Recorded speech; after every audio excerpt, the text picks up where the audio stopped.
एक दिन नन्ही बिल्ली अपनी मम्मी के साथ पार्क गई।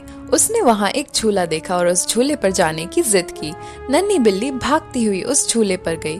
कुछ देर बाद उसने पार्क में एक गड्ढा देखा और वो उस गड्ढे से एक बॉक्स निकालने लगी। उसने देखा कि एक बॉक्स में एक बहुत प्यारी गुड़िया है। वो ये देखकर बहुत खुश हुई और भागती हुई अपनी मम्मी के पास उसे दिखाने ले गई। लेकिन नन्ही बिल्ली इस बात से अनजान थी कि वो कोई मामूली गुड़िया नहीं बल्कि एक शैतानी गुड़िया है। नन्ही बिल्ली के सोते ही वो गुड़िया अचानक से उसके बगल में आकर बैठ गई और पूरे कमरे में इधर उधर उड़ने लगी। ये देखकर नन्ही बिल्ली डर गई। शैतानी गुड़िया ने एक चाकू निकाला और वो नन्ही बिल्ली के पीछे भागने लगी। नन्ही बिल्ली अपनी मम्मी के पास गई और ये सब बताया।